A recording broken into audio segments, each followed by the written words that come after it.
Hey everybody, it's Rob here. I'm getting a lot of questions which build I'm going to start the Gauntlet with. There is basically two builds that are the main contenders. It's going to be a Charge HotA or Charge Barb. It's both of them based on Charge, so this is definitely in. And right now I'm leaning towards the Hammer of the Ancient Barbarian together with Charge because it's not as consistent, but it has the highest damage. Basically, like, you are still relying on overpowers, and with Rend you have very consistent damage and you are not relying on overpowers. So these are kind of like the two different builds, and in this video I just want to show you the gameplay of both of them, talk about the setup, and talk about basically a bit more about the advantages and disadvantages. But yeah, as of right now I'm leaning towards the HotA Charge, but Bleed is also pretty amazing. I have both builds prepared. When the Gauntlet releases here on Tuesday, I'm starting with Hammer, and we'll see how it's going, and then we might try some Rend Bleed. But I think this is like pretty cool to see those two builds being so close to one another. And there's also a big question mark with the Shrine buff duration currently that I have on my gear now, and we will see if the progression Shrine is gonna be benefiting from the Shrine buff duration, because if it does, I think you need to play Shrine buff duration, and that actually helps the HotA Barb a bit, because normally you play with the Rend Barb, you play Malzatard, and that doesn't have Shrine buff duration. But yeah, I'll show you guys the footage here and the gameplay. Hope you enjoy, and good luck on your rankings. Take care. Charge HotA Gauntlet, let's go.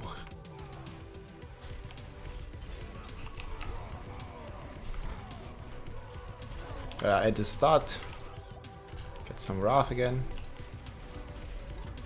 Actually, it's pretty cool with the spin in the middle, and then here, whenever you have cooldown, you can just smash. You can basically do both. Whenever you have cooldown, you do this, and when you don't have cooldown, you can keep charging, of course. And both of them are gonna hit really insanely good. Oh, it's levers again.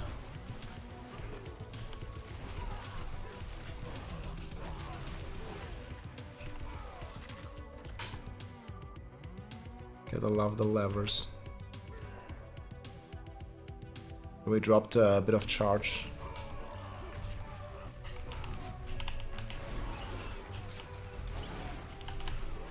Chop.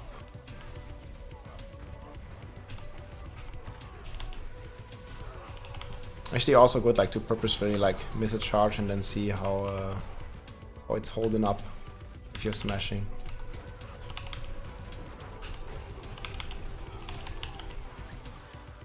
But in most cases you can just charge all the time.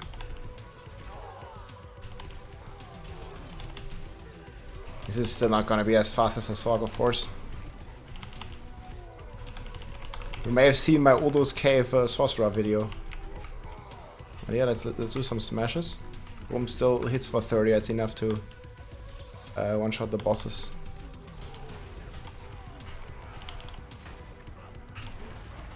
So you can do both. Smash and charge. So we just smash now. You still have Earth Striker and you're still getting the switches fast. So that's one method. You can do it. I'll quickly show you the setup. And then we're going over the Bleed afterwards. I think it's pretty good. Okay, so here, this is what we're rocking now. Harlequin's Quest. Here, I'm not so sure if we're gonna stick with Juggernaut. We might do Disobedience, we might do Numbing Wrath. But we probably also don't need armor. HotA Quake. Unstoppable. Ghostwalker. This one can be Shrine buff duration. I have some prepared here that just have Shrine buff duration in case we need it. Limitless Rage. I'm not proccing or using Overpower everywhere because close damage is pretty good to have, because you want more consistency instead of only overpower damage. And as long as you're hitting for 30 million with your overpower that is not Earth Striker on the low end, it's fine, because you just need to one-shot the boss. Then we have Ramalaldis. This gives you Crazy Fury and 250, and it's basically the cool synergy because HotA needs Max Fury, and with Ramalaldis we are playing dual wield on our charge, and we're playing Grandfather on our Whirlwind, so you can just switch around all the time. An Earth Striker, Grandfather of course, Ravenous, Starless Sky, and the Amulet here. I will also have the option basically to play Shrine Buff Duration instead of Counter Offensive with another Amulet. Expertise is just X. Pet here is where we get our Fortify from because we don't have it in Paragon, and Efficiency for crit. Flash of Adrenaline, Evernight, pretty standard stuff. And then there is basically 2 different Paragon variations. It all comes down to if you want to play Brawl for more charge damage, or if you want to play Mortal Draw for basically more crit chance and more consistency. It depends. I'm right now playing Brawl, but I could see both. So starter board here is Exploit. I'm going to have the both builds in the description, both Paragon boards. We have Marshall here, multiplying some physical nodes. Ira here, standard Bonebreaker. Here is standard Decimator, and up here is a couple new stuff. We can play Crusher here, and we can play Brawl here. This is the Paragon board we gained. We still have almost all the Berserking nodes. We're missing one here, but the rest is looking pretty potent. And you can see here the other option of Mortal Draw. So this is like the standard version, and here's the Mortal Draw option if you prefer that. It has Mortal Draw here because it's deck scalar. Pretty easy to get in. And just play Mortal Draw here, and then we are putting the Marshall glyph up here. It's also very nice for the multipliers here. Yeah, that's basically the 2 different boards you can do. I'm not really sure which one is, you know, is gonna like feel more comfortable, more consistent. Like Brawl versus Mortal Draw. I still feel like Charge is gonna be our main stuff, so I like Brawl. But yeah, let me know what you guys think in the comments and what you play. And that's basically the first Barb setup here. Again, HotA Charge Barb. It's gonna be cool, it's gonna rock. But yeah, let's take a look at the Bleed Brand Barb next. This one has tremendous potential too. Alright guys, here it goes. Bleed Charge Barb. Very consistent damage. Kills all the guys pretty much instantly. And if it doesn't, you have your Rupture. Rupture is mostly for the bosses though. I'm gonna skip the shrines just for argument's sake. Oh, I charged into the dead end. No, that's fine. On some of these you may want to charge twice, and if you fuck it up, you can either rent or you can just cast your shots. Boom. Boom. And don't forget to cast your rent every now and then. It gives you Limitless Rage, and it gives you Starless Sky. Because you actually gain Fury when you rent because of the rune. You play it with massive reduction. It gets pretty intense. Should bleed out. Yeah. I should have trusted it. Like, you can basically leave because they're gonna bleed out, these guys. And the animals should be auto pickup.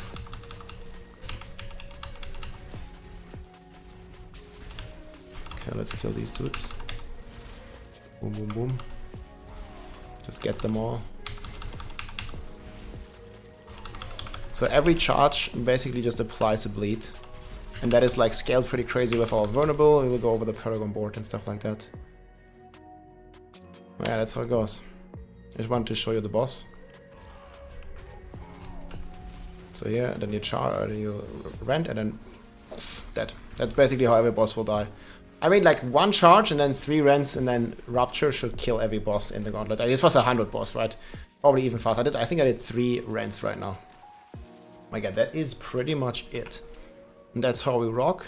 And this is Bleed, Charge, Rent, Barbarian. This is the setup here. So pretty standard, like very similar. Like we have Perma Berserking thanks to our charge. So we're actually playing Berserk Ripping here for the 1.3 multiplier.